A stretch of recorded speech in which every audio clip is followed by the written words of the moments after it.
Te agradeço em nome de Jesus. Amém. Meus irmãos, eu quero cumprimentá-los com a paz do Senhor. Amém? Vamos abrir as nossas Bíblias na carta do apóstolo Paulo aos Romanos, capítulo de número 12. Leremos os 2 primeiros versículos. Carta do apóstolo Paulo aos Romanos, capítulo de número 12. Estaremos lendo o versículo 1 e o versículo 2. Deus seja louvado esta noite. Deus seja glorificado esta noite. Carta paulina aos Romanos, capítulo de número 12. Os 2 primeiros versículos será a nossa leitura nesta oportunidade.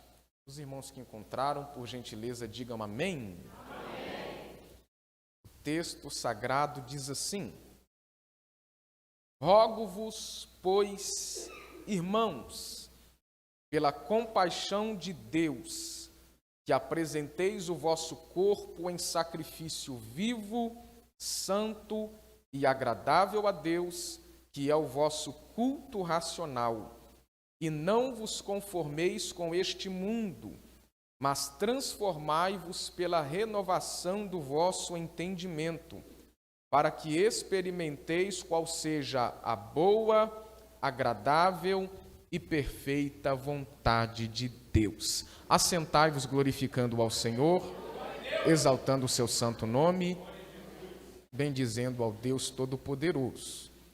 Meus irmãos, mais uma vez eu quero ser grato a Deus nesta oportunidade, quero honrá-lo, exaltá-lo por este privilégio, por este presente, de poder estar junto com os irmãos nesta casa de oração para glorificarmos o seu nome e ouvirmos sua bendita palavra. Poder estar com esta tão grande responsabilidade de ministrar-lhe sua poderosíssima palavra. Mais uma vez eu quero agradecer o pastor Marcel, muito obrigado, viu? É um presente de Deus estar aqui com vocês, um prazer conhecer essa igreja abençoada, essa igreja relevante aqui na região, aqui nessa cidade. Muito obrigado, viu, sua muito digna esposa, toda a sua família, o pastor Everton também, enfim, todos os irmãos, que Deus em Cristo vos abençoe. Muito obrigado por terem me recebido com muito carinho. Hoje pela manhã fui ricamente edificado, no início do culto agora à noite fui tremendamente edificado por esses louvores que foram entoados ao Senhor, louvores totalmente cristocêntricos, que centralizam Cristo, que enaltecem a sua beleza, a sua grandeza, a sua magnitude. E é isso que nós viemos fazer aqui esta noite, adorar o nome de Jesus, exaltar o nome de Jesus, bendizer o nome de Jesus, porque Ele merece e Ele é digno. Amém, meus irmãos? Meus irmãos, o texto que nós lemos é um texto riquíssimo, edificante. Através não só deste texto, mas de toda a carta, o apóstolo Paulo traz grandes ensinamentos, não só aos irmãos romanos, mas a toda a igreja do Senhor Jesus. Saulo, o seu nome em hebraico, Paulo, a pronúncia em grego, era filho de um fariseu, cidadão romano, nascido na cidade de Tarso, da Cilícia, descendente da tribo de Benjamim, a menor das tribos de Israel, aluno, aprendiz de Gamaliel, doutor da lei, e tinha como ofício o fabricar tendas. Paulo foi um feroz e veemente perseguidor da igreja do Senhor Jesus. Um homem cego pelo radicalismo religioso farisaico, que ao perseguir os cristãos, pensava estar fazendo o correto, trabalhando em favor de Deus. Todavia, a Bíblia nos conta, em Atos dos Apóstolos, capítulo de número 9, Paulo, perto do caminho de Damasco, que era uma cidade antiga, capital da Síria, localizada aí cerca de 250 quilômetros a noroeste de Jerusalém, perto do caminho de Damasco, Paulo é parado, abordado, interrompido em sua busca furiosa aos cristãos pelo próprio Cristo, e tem a sua vida mudada, tem a sua vida transformada. Desde então vemos, ao longo da história bíblica, manuseando as suas páginas, especialmente do livro de Atos dos Apóstolos, agora o apóstolo Paulo, pregando o evangelho por onde ele passava, estabelecendo igrejas, fazendo discípulos para o Senhor. Paulo, pela graça de Deus, foi o responsável pela disseminação do cristianismo, do evangelho, por todo o Império Romano. O seu trabalho evangelístico, missionário, aconteceu principalmente em 4 províncias romanas: Galácia, Macedônia, Acaia e Ásia. Acredita-se que a carta de Paulo aos Romanos foi escrita perto do final de sua 3ª viagem missionária, durante a sua 2ª visita aos cristãos da cidade de Corinto, por volta de 56 depois de Cristo. Corinto, que era o centro de liderança política e comercial na Grécia, que ficava na província da Acaia. O apóstolo Paulo nunca esteve na capital romana antes.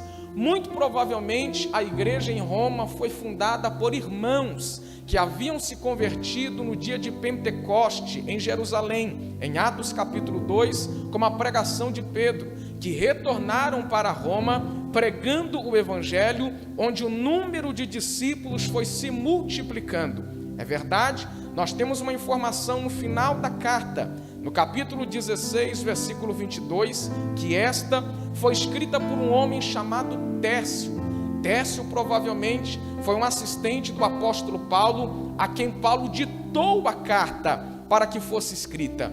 Romário, qual a finalidade de Paulo ao escrever esta carta? Qual o propósito de Paulo ao escrever esta carta? Qual o objetivo de Paulo ao escrever essa carta e endereçá-la aos cristãos da capital romana? O propósito de Paulo, a finalidade de Paulo, o objetivo de Paulo ao escrever essa carta é apresentar, mostrar, evidenciar de maneira clara, sistematizada, organizada, grandes verdades do evangelho da graça de Deus. O propósito de Paulo aqui é apresentar doutrinas basilares, fundamentais, essenciais da fé cristã. A finalidade de Paulo é mostrar em que devemos crer, em que devemos acreditar. No capítulo 1, Paulo se apresenta cumprimentando os irmãos romanos, reconhecendo a fé autêntica, verdadeira que eles tinham no Senhor Jesus, expressando o seu desejo de vê-los, de conhecê-los, e também falando sobre a sua responsabilidade de pregar o evangelho. Pregar o que, gente? O evangelho. Posteriormente, Paulo trata acerca da pecaminosidade do homem, da universalidade do pecado, do real estado de todos os homens, de toda a humanidade, depois da queda, desobediência de Adão e Eva diante de Deus. Então Paulo vai discorrer sobre o real estado, a real condição de toda a humanidade diante de Deus depois da queda de Adão. Qual é o real estado? Qual é a real condição?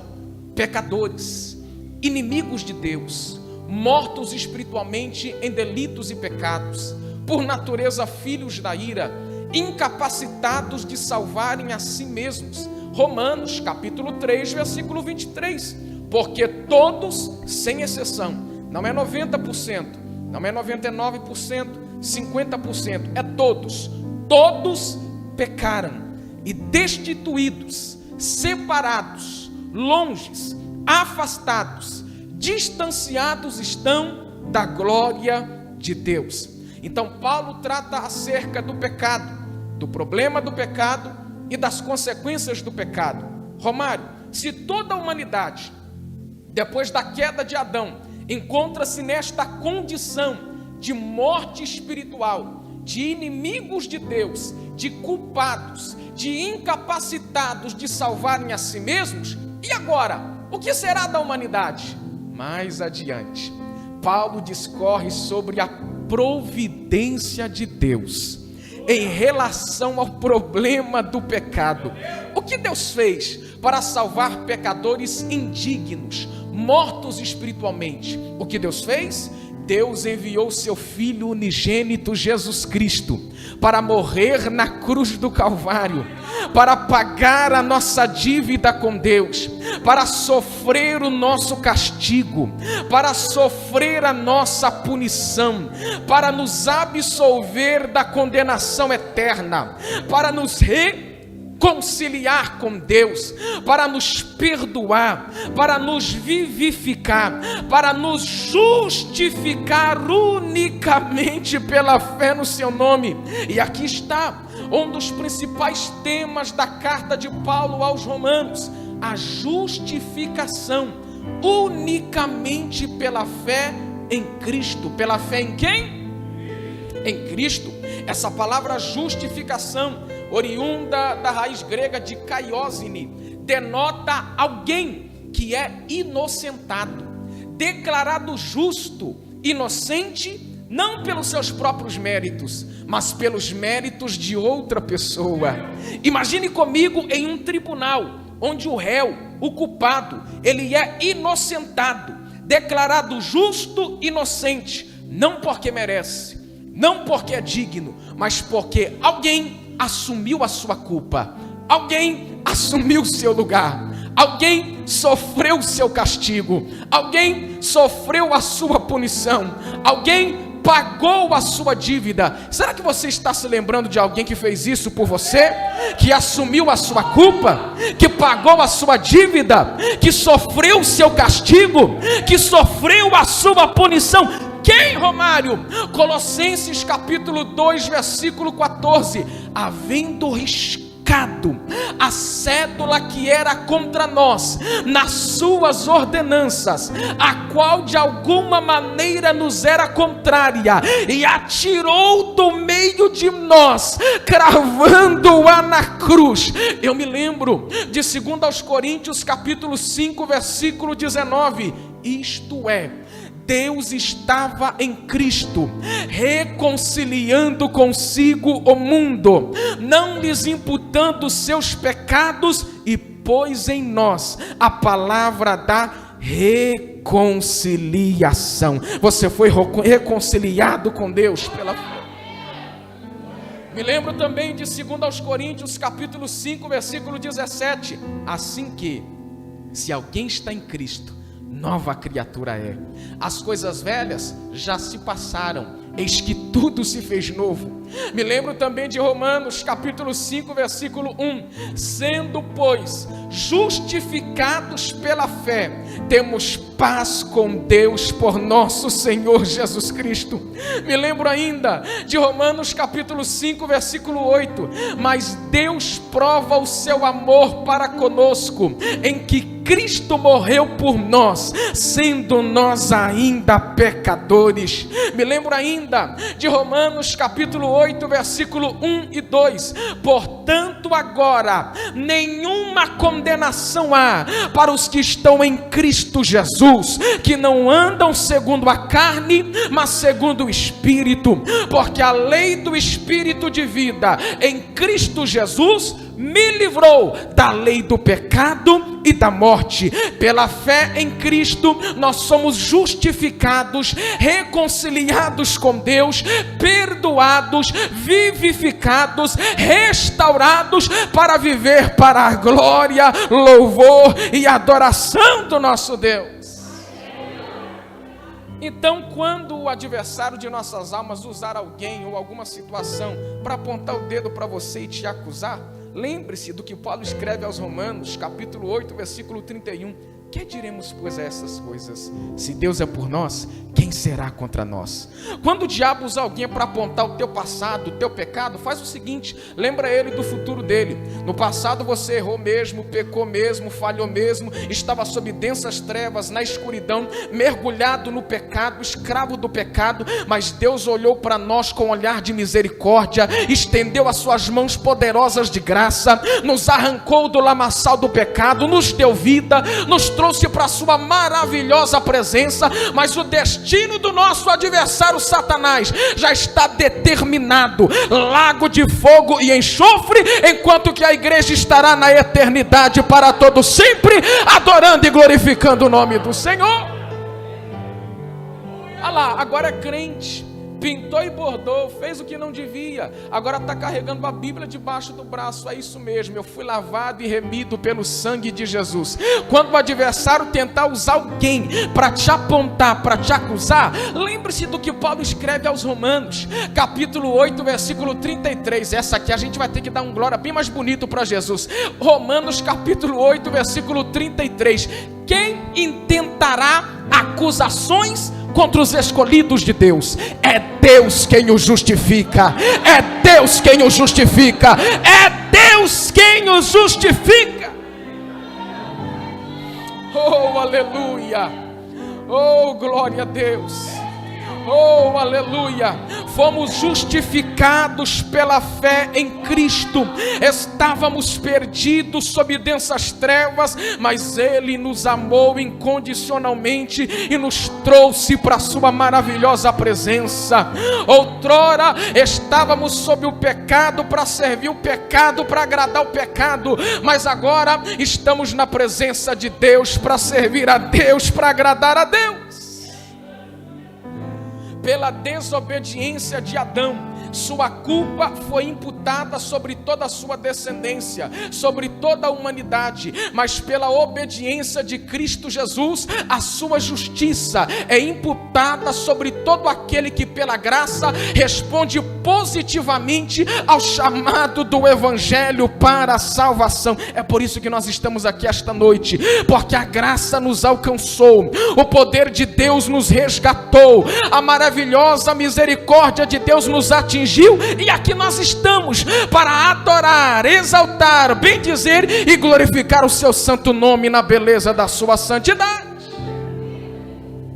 Eu me lembro, pastor Marcel, de Martinho Lutero. Nós estávamos conversando hoje, citamos algumas falas de Martinho Lutero, grande ícone da reforma protestante, século XV, século XVI.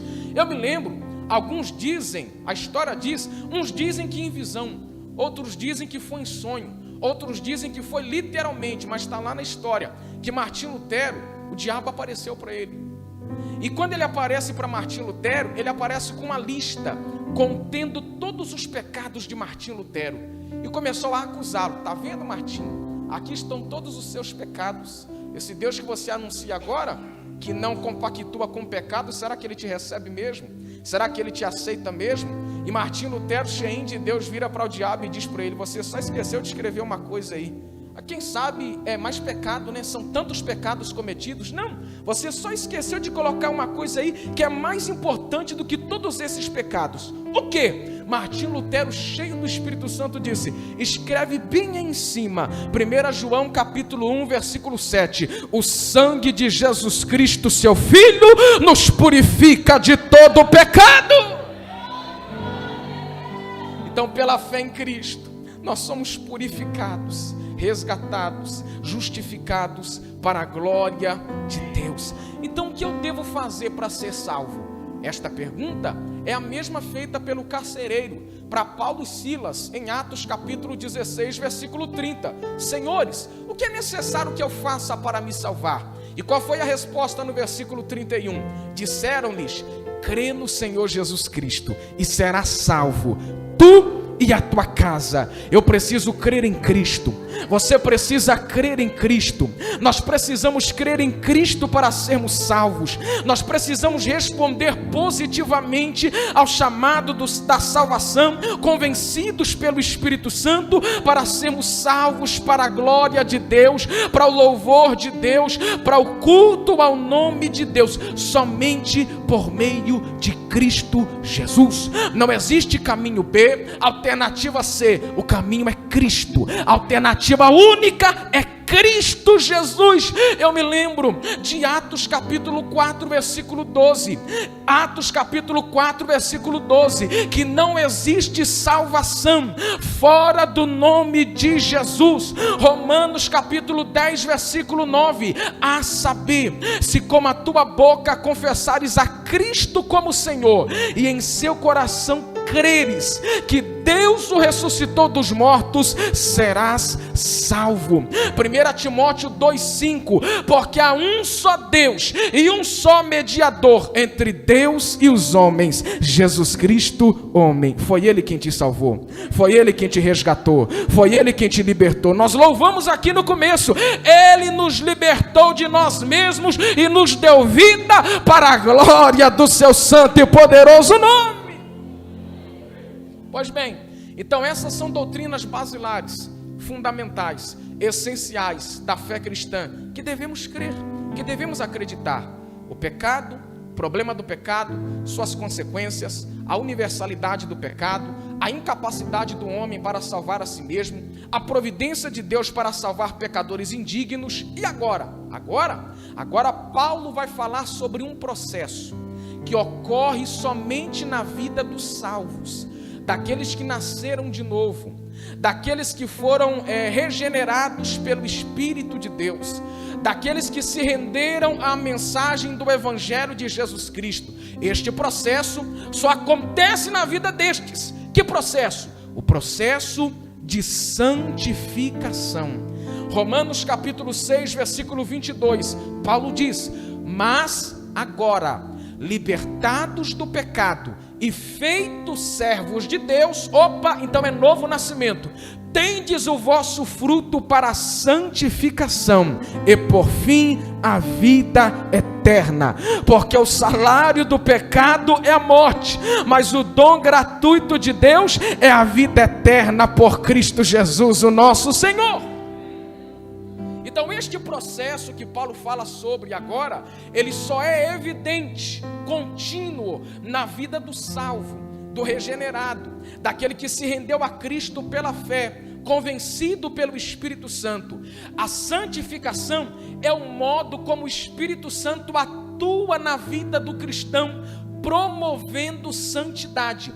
É uma transformação contínua, de fé em fé, de glória em glória, de fé em fé, de glória em glória, de fé em fé, de glória em glória. Qual será o ápice dessa transformação? A gente vai chegar lá. Depois de falar sobre este processo, nos capítulos 9, 10 e 11, Paulo fala sobre como fica o povo judeu dentro do plano salvífico de Deus. E assim encerramos a primeira parte da carta aos Romanos. Do capítulo 1 ao capítulo 11, Paulo apresenta a base, o alicerce, o fundamento, a doutrina, as verdades do Evangelho da graça de Deus, em que crer, em que acreditar. Todos pecaram, carecem da glória de Deus. Cristo é a providência de Deus para salvar os pecadores mortos espiritualmente. Aqueles que se rendem ao Evangelho pela fé, convencidos pelo Espírito Santo, agora estão no processo de santificação, pela atuação do Espírito Santo, para a glória de Deus. O povo judeu, como fica dentro do plano salvífico de Deus. Então são essas as doutrinas basilares da fé cristã, em que crer, em que acreditar. Mas agora nós chegamos na segunda parte da carta, que é do capítulo 12 ao capítulo 16. Começa em qual capítulo? 12 e termina no 16. Do capítulo 1 ao capítulo 11 é a doutrina, é o fundamento. Do 12 ao 16 é a seção prática da carta. Se do 1 ao 11 Paulo enfatiza o sacrifício de Cristo na cruz para nos salvar, para nos perdoar, para nos dar vida, para a glória de Deus, do 12 ao 16, Paulo agora fala sobre como nós, salvos, perdoados, regenerados, vivificados, justificados, transformados, devemos viver de modo que nossa vida glorifique a Deus. Então ele começa no versículo de número 1: rogo-vos, pois, irmãos, pela compaixão de Deus, que apresenteis o vosso corpo em sacrifício vivo, santo e agradável a Deus, que é o vosso culto racional. Rogo-vos. Paulo está fazendo aqui um clamor de encorajamento. Eu rogo a vocês, eu clamo a vocês, eu chamo a vocês, eu convoco a vocês, pois, irmãos, família na fé em Cristo, irmãos, um só corpo, a igreja, eu chamo a vocês, eu rogo a vocês, eu convoco vocês, irmãos, pela compaixão de Deus. Dependendo da sua versão bíblica, estará pelas misericórdias de Deus, que são os atos graciosos e misericordiosos de Deus expostos do capítulo 1 ao capítulo 11. Então Paulo está dizendo, olha aqui para mim, eu chamo vocês, eu rogo a vocês, eu convoco a vocês, para que com base nesses atos graciosos e misericordiosos de Deus, do capítulo 1 ao 11, vocês apresentem agora o corpo de vocês em sacrifício vivo, santo e agradável a Deus, que é o vosso culto racional. Então aqui não há polêmica para culto racional. O culto racional é o culto que eu apresento para Deus com o meu próprio corpo, com a minha própria vida, uma vez que eu entendi pelo Espírito Santo e por sua palavra que Ele me arrancou de sob densas trevas e me trouxe para a sua maravilhosa luz. E agora, com base na sua graça e misericórdia, eu devo me apresentar a Ele como sacrifício vivo, santo e agradável. E este é o meu culto racional. Por que Paulo usa a expressão sacrifício? Vamos lembrar da analogia que ele faz com o método de sacrifícios da antiga aliança. Lembra lá na lei mosaica, lá no Pentateuco, na Torá, quando um judeu iria levar a sua oferta diante do sacerdote levita, ele pegava um animalzinho, apresentava diante do sacerdote, o animalzinho era degolado, imolado, o sangue derramado e a oferta era entregue. Só que o efeito desses sacrifícios era temporário, momentâneo, passageiro. Hoje nós não precisamos chegar diante do púlpito desta igreja e trazer um animalzinho para o pastor Marcel, trazer um cordeirinho para o pastor Everton, porque o nosso cordeiro imaculado, Jesus Cristo, ele foi imolado na cruz do Calvário para nos salvar, para nos tornar aceitos diante de Deus. Então o que eu tenho que fazer agora? Porque aqui não existe essa coisa não, irmão, né? De hipergraça. Eu fui salvo pela graça, então agora eu posso viver do jeito que eu quero, da forma que eu quero, da maneira que eu quero, continuar pecando, errando com as velhas práticas. Não, nós somos salvos pela graça, por meio da fé. E o verdadeiramente salvo, ele entende pelo Espírito que agora a vida dele deve ser um culto que glorifica a Deus, um culto que exalta a Deus, um culto que louva o nome de Deus.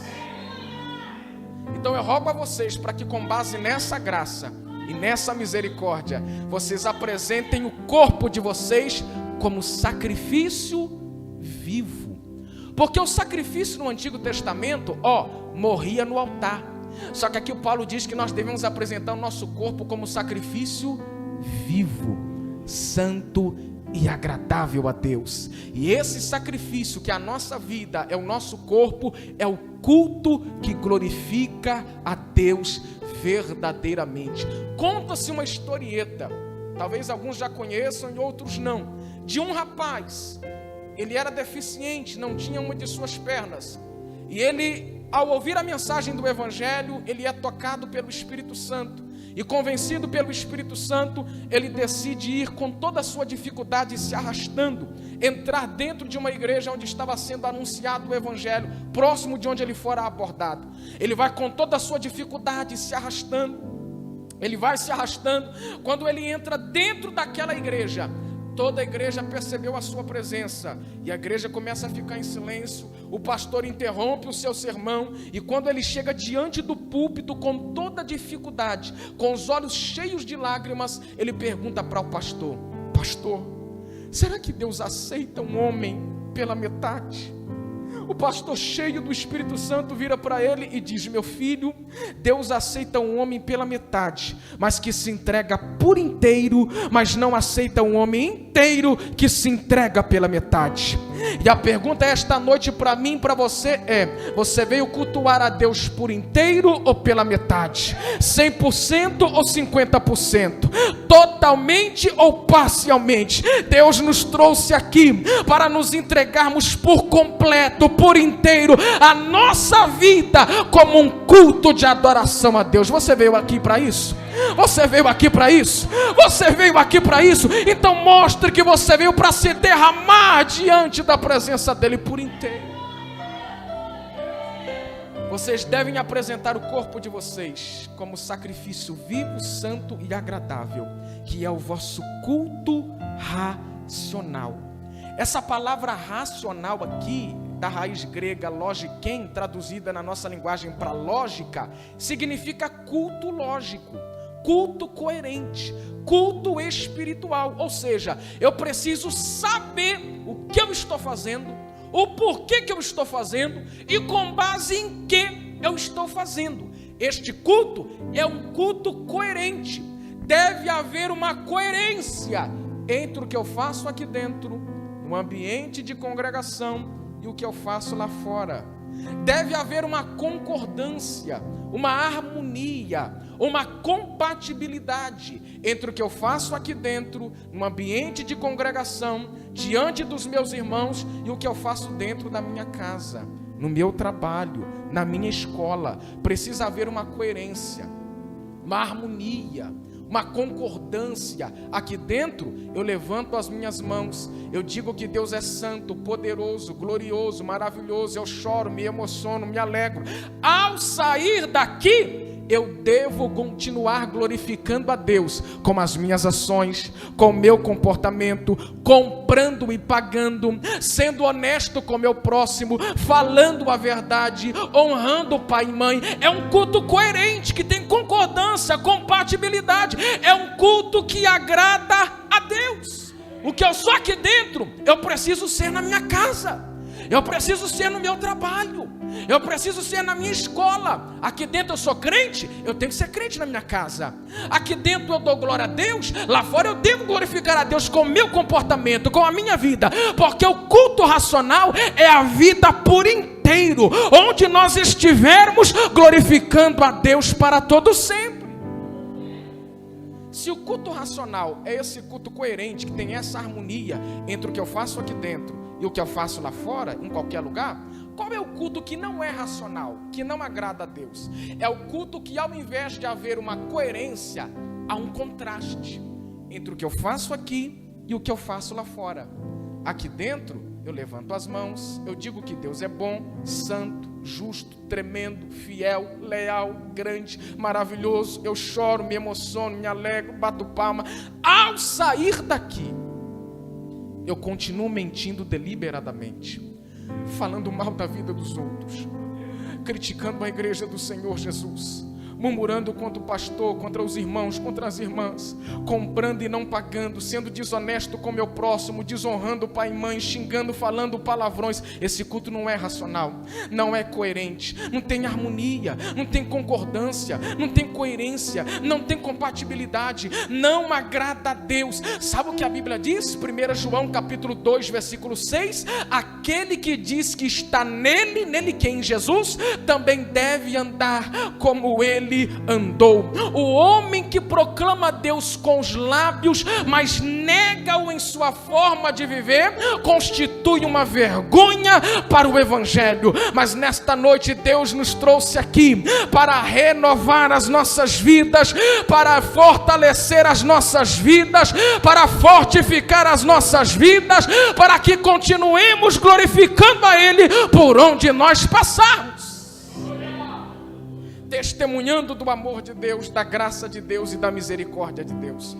Paulo continua no versículo de número 2: e não vos conformeis com este mundo, mas transformai-vos, dependendo da sua versão bíblica, mas sede transformados, porque aqui não é a transformação do mundo, é a transformação do próprio indivíduo, mas sede transformados pela renovação da vossa mente, do vosso entendimento, para que experimenteis qual seja a boa, agradável e perfeita vontade de Deus. Eu quero destacar 3 palavras aqui para nós caminharmos para a conclusão. Primeira palavra, conformação.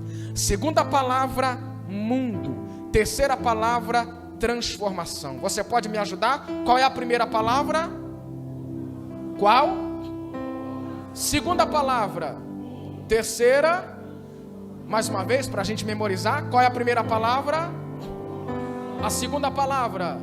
A terceira, transformação. A primeira palavra, conformação. Paulo diz: não vos conformeis. Essa palavra conformação no grego é esquema, que na nossa linguagem é esquema ou forma. Então, quando Paulo diz não vos conformeis, isso aqui é muito forte. Paulo está dizendo: não entrem no esquema. Pegou aí, crente? Quando Paulo diz não vos conformeis, Paulo está dizendo: não entrem na forma. Não é o número de vocês mais, não serve para vocês mais, não cabe mais vocês aí. Não entrem no esquema, não entrem na forma. Ele já explicou do capítulo 1 a 11. Vocês estavam mortos espiritualmente, sob densas trevas, escravos do pecado, inimigos de Deus, culpados, incapacitados, mas Ele, por sua graça e misericórdia, resgatou vocês, libertou vocês, vivificou vocês, deu vida para vocês, perdoou vocês, reconciliou vocês e os trouxe para a sua maravilhosa luz. Agora, vocês não podem se conformar. Não entrem na forma, não entrem no esquema. Não é mais o número de vocês, não serve em vocês mais, não cabe mais vocês aí dentro. Eu estou sentindo a presença de Deus aqui esta noite. Não entrem na forma. Já viu quando a gente vai comprar um calçado, principalmente as irmãs aí, né, que tem o triplo de calçados do que os irmãos, não é verdade? Quando a gente vai comprar um calçado lá no centro, a gente observa aquele calçado na vitrine, a gente olha, bate o olho, mas não é o nosso número. A gente acha bonito, mas não é o nosso número. Só que a gente quer espremer o nosso pé totalmente, o máximo possível, para entrar dentro da forma daquele calçado. Só que aquele que se espreme para entrar na forma, ele acaba ficando deformado. Então, se conformar é se espremer para entrar na forma, que o resultado, a consequência será deformidade. Então, quando Paulo diz não vos conformeis, ele está dizendo: não entrem na forma, não entrem no esquema, não é o número de vocês, não serve em vocês, não cabe vocês aí, não entrem na forma. Mas na forma do quê? Segunda palavra, deste mundo. Mas que mundo é esse? Já parou para pensar? Que mundo é esse? Nós sabemos que mundo na Bíblia tem um sentido diversificado. Em alguns textos, mundo na Bíblia é a criação física de Deus, o cosmos, o planeta em que vivemos. Hebreus 11:3, 1 Pedro 1:20. Em outros textos, mundo na Bíblia é uma área de influência, uma área de atuação delimitada geograficamente, como por exemplo, Atos capítulo 17, versículo 6, quando Paulo e os seus companheiros chegam em Tessalônica para pregar o evangelho, é dito acerca deles: estes que têm alvoroçado o mundo, referindo-se ao Império Romano, chegaram também aqui.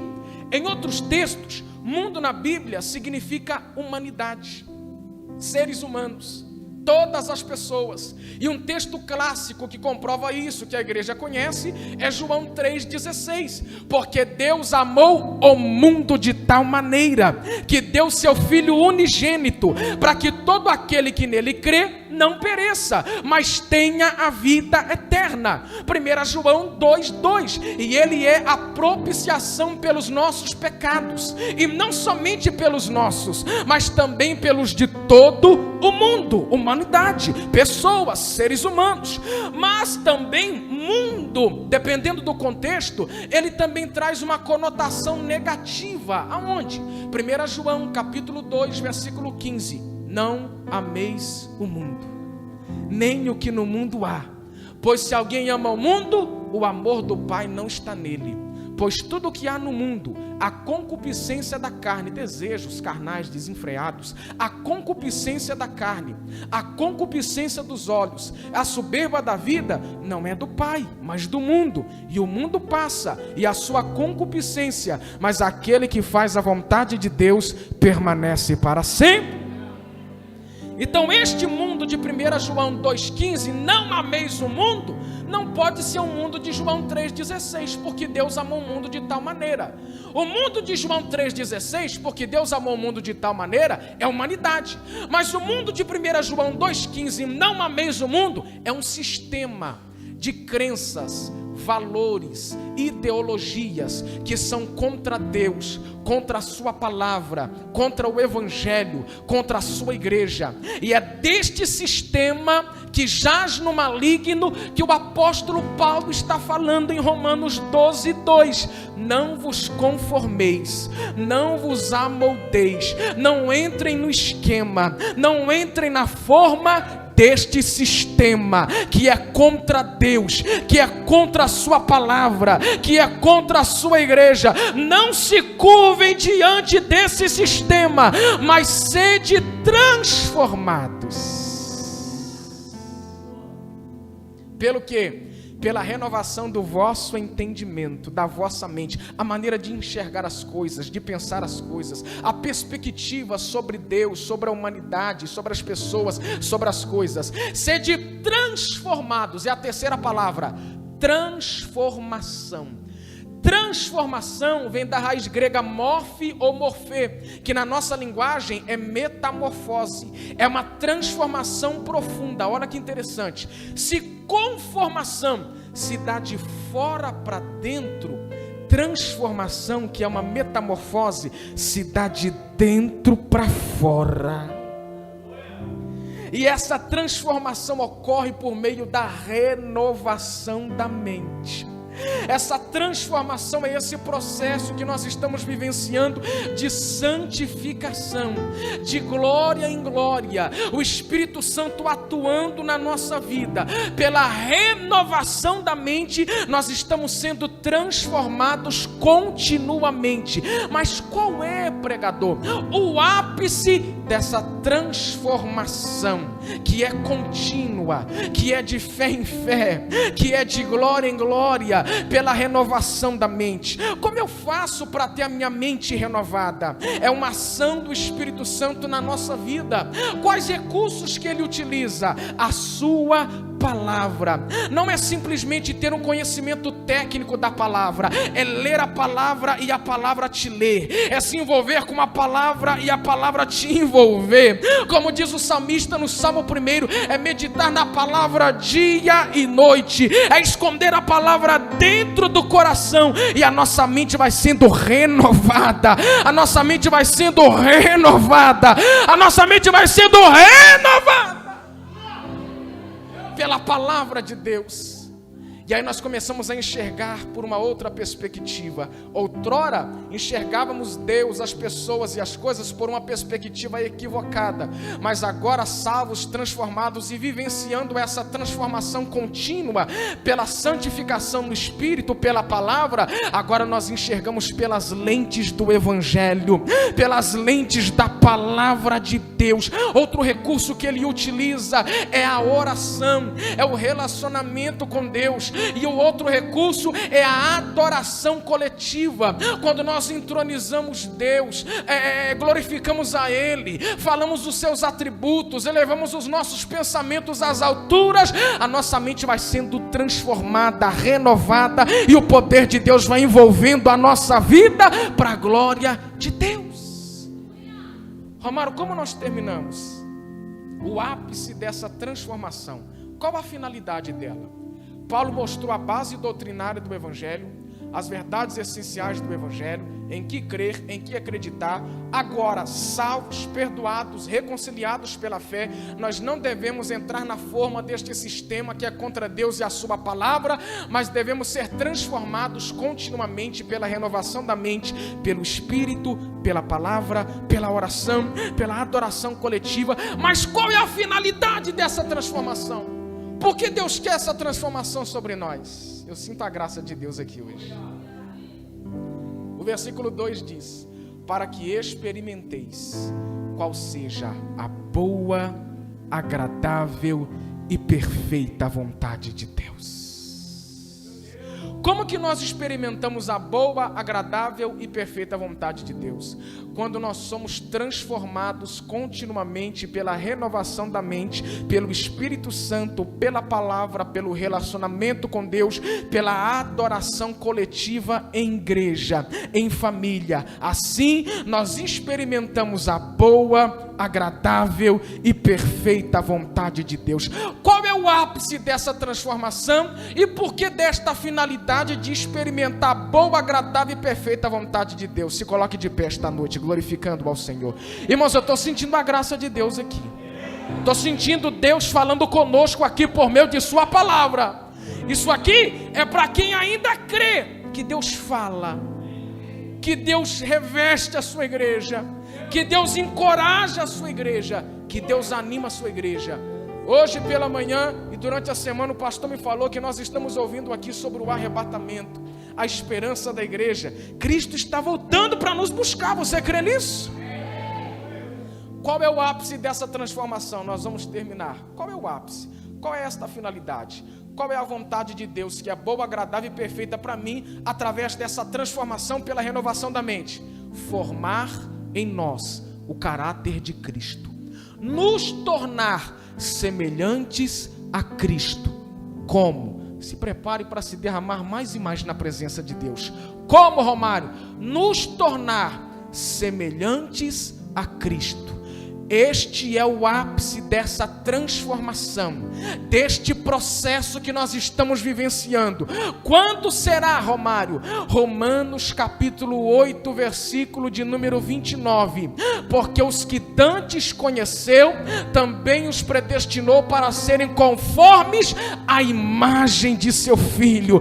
Esta é a vontade de Deus, nos tornar semelhantes a Cristo. 1 Tessalonicenses capítulo 4, versículo 3, porque esta é a vontade de Deus, a vossa santificação. Oh, aleluia, oh, glória a Deus. Qual é a vontade de Deus? 1 Tessalonicenses 5,18, porque esta é a vontade de Deus, em tudo dai graças, em tudo dai graças, em tudo dai graças.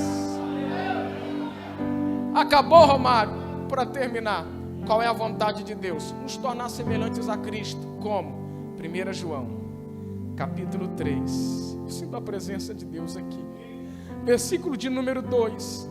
João diz assim: amados, agora somos filhos de Deus, e ainda não é manifestado o que havemos de ser. Não, eu vou repetir o versículo, eu estou sentindo a presença de Deus aqui. Qual é a vontade dele? Nos tornar semelhantes a Cristo. E o que é que João diz em 1 João 3,2? Amados, agora somos filhos de Deus, e ainda não é manifestado o que havemos de ser, mas sabemos que quando ele se manifestar,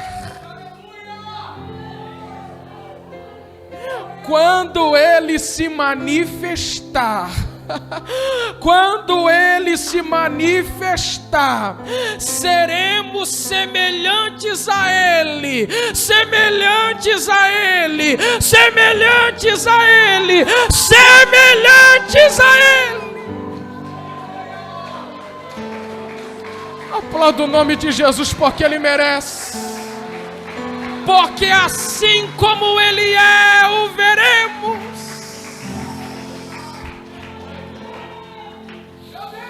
Oh, aleluia, eu sinto a presença de Deus nos envolvendo esta noite.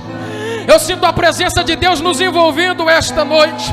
Você não vai parar na caminhada, você não vai desistir nessa trajetória, porque neste processo de santificação, o Espírito Santo te renova, o Espírito Santo te ajuda, o Espírito Santo te fortalece, e vai valer a pena. Vai chegar o dia em que, quando Ele se manifestar, nós seremos semelhantes a Ele, para a glória de Deus. Oh, aleluia, aleluia, aleluia, aleluia.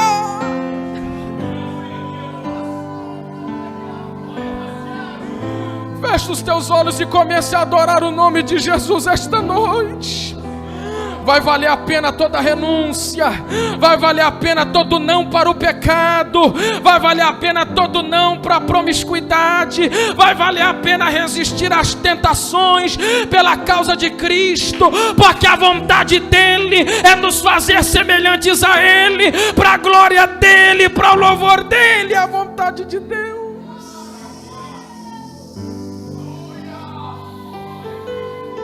Oh, aleluia. Oh, aleluia. Oh, aleluia. Oh, aleluia. Receba força para caminhar, receba força para prosseguir, receba força para avançar, para continuar. Estamos nesse processo e vamos caminhar de fé em fé, de glória em glória, de fé em fé, de glória em glória, de fé em fé, de glória em glória. Esta é a vontade de Deus para as nossas vidas. Sermos transformados continuamente para a glória de Deus, para o louvor de Deus, para a exaltação de Deus. Será que você poderia falar para o seu irmão: aguenta só mais um pouquinho? Vai valer a pena, fale com ele, vai valer a pena. Vai valer a pena, o dia está chegando, aleluia. O dia está chegando. Ele não te tirou das trevas à toa, Ele não te tirou do buraco à toa, Ele não te tirou da escuridão à toa, Ele não te tirou do abismo à toa, Ele não te tirou do buraco à toa, não. Ele te tirou para te transformar, para a glória dEle, para o louvor dEle, para a adoração dEle. Oh, aleluia. Aleluia, aleluia. A presença de Deus é notória no nosso meio. A presença de Deus envolve este ambiente. A presença de Deus renova a sua igreja. A presença de Deus enche o seu povo esta noite. Arabracandaraya sarabacandarabasha. Arabaia sarabacandarabasha.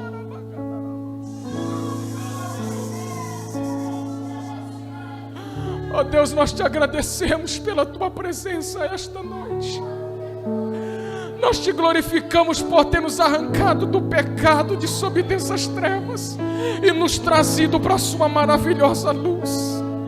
Obrigado por ter chamado a nossa atenção esta noite para vivermos como verdadeiros salvos, transformados para a sua própria glória, Deus.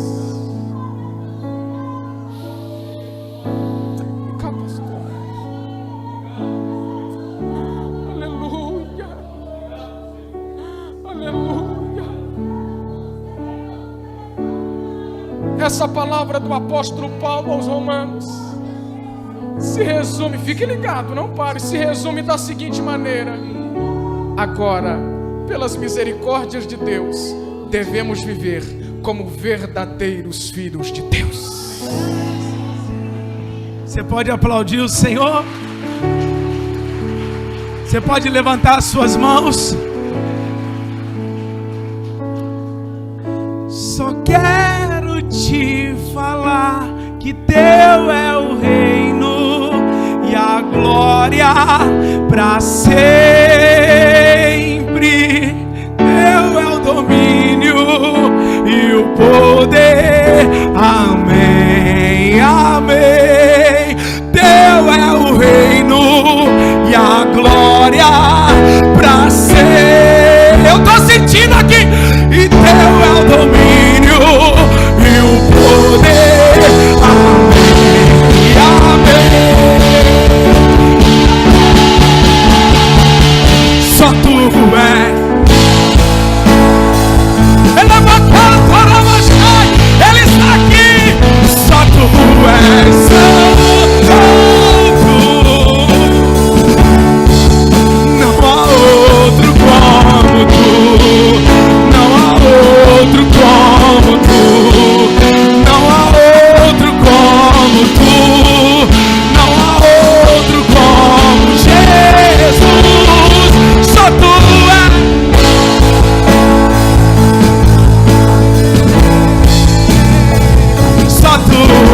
pessoa que está do seu lado. O Espírito vai renovar pessoas aqui nessa noite. Esta é a igreja unida de Deus, que vai reinar com Cristo no arrebatamento.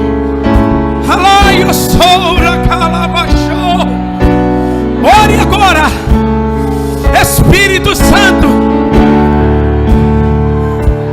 Todos os versos que eu consegui cantar, aleluia. Teu é o reino e a glória para sempre. Teu é o domínio e o poder. Amém, amém. Teu é o reino e a glória para sempre. Teu é o domínio. Que levar o sol, ricalaia, que levaia. Receba a presença de Deus, receba o renovo de Deus, receba a unção de Deus.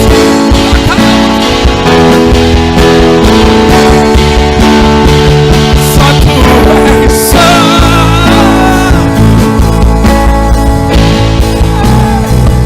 só tu és.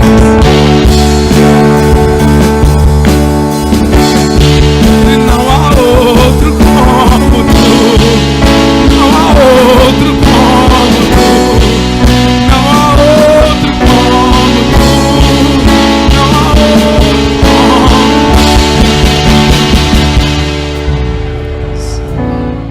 tu. Eu quero ouvir as mulheres cantando. Cante, mulheres, só tu és santo, só tu. Só as mulheres, só as mulheres. Cante isso. Só tu.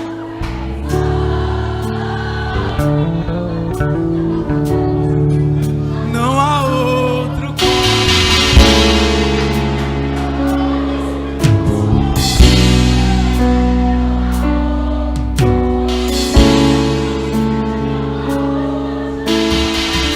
Os homens de Deus, cante. Só tu és. Os homens de Deus, cante. Só tu és santo, e não há outro como tu, não há outro como tu, não há outro como tu, não há. Toda a igreja, toda a igreja. Só tu és.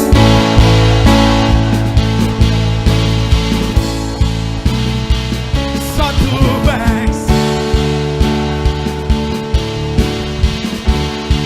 E não há outro como tu, não há outro como tu, não há outro como tu, não há outro como tu.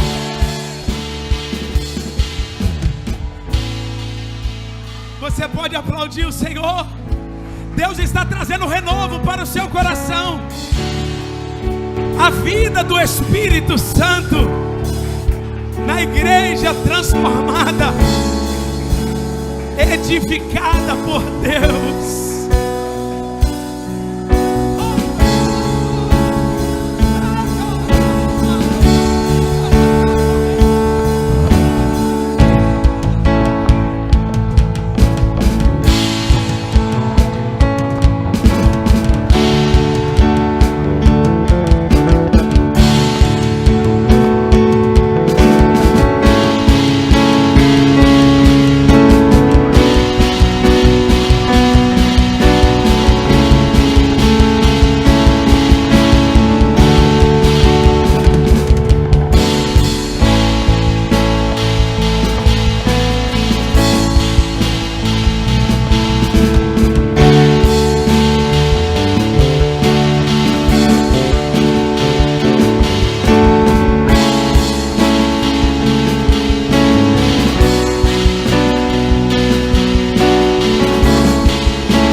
casa. Você pode desfrutar da sua presença.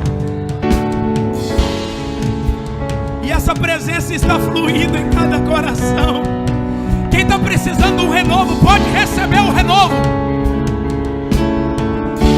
Força, vida, a unção. Eu quero profetizar uma palavra aqui nessa noite. Nem a morte, nem a vida, nem a altura, nem a profundidade, nada poderá vos separar do amor de Deus que está em Cristo Jesus, o nosso Senhor. Nada pode te separar desse amor. É Ele que larga as 99 e vai atrás. É Ele que vai à casa e encontra a dracma que está perdida. É Ele que espera dentro de casa o filho voltar. Você é o filho amado de Deus. Aleluia. Que você possa sair desse culto entendendo: você foi chamado por Deus e o amor de Deus está sobre a sua vida. Receba o amor de Deus. O amor de Deus está na sua vida. A reação é com você. Deus amou o mundo de tal maneira. Pastor, mas Deus amou todo mundo? Sim. Sabe o que a Bíblia diz a respeito do jovem rico? Olhando para ele, o amou. Mas a postura do jovem rico, pastor, foi diferente. Virou as costas e foi viver a vida dele. Corresponda ao amor de Deus hoje. O amor de Deus está presente. E a palavra que eu quero liberar aqui: saia daqui nesse culto amado por Deus. Você é amado de Deus. Fala para o irmão que está do seu lado: você é amado de Deus.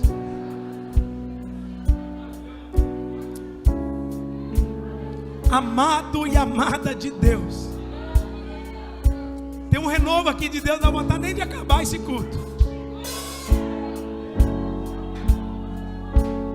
Nós precisamos dessa palavra que vivifica, nos enche e nos transforma todos os dias. Presta atenção aqui. Passa lá na cantina e abençoe alguém. Um momento de comunhão. Ame alguém também agora. Abençoando alguém, conversando com alguém, orando por alguém, dando um abraço em alguém nesse final de culto. Eu tenho certeza que, como o amor de Deus sendo derramado em nossos corações, pelo Espírito Santo que nos foi dado. Sexta-feira tem um bate-papo com os jovens acima de 16 anos, às 19 horas, lá em casa. Todos os jovens da igreja são convidados. Nós vamos bater um papo sobre, e o tema é a suficiência de Cristo. Um tempo especial de comunhão, adoração, ministração da palavra. Todos os jovens da igreja acima dos 16 anos. Mas tem que confirmar a presença, que nós vamos fazer um mistério. Amém? Dá um abraço nesse irmão que está aí do seu lado antes de acabar o culto. Fala com ele: Deus te abençoe, meu irmão. Libera uma bênção sobre esse irmão, sobre essa irmã. Aleluia. Isso, abençoe esse irmão. Fale com ele: Deus te abençoe, meu irmão.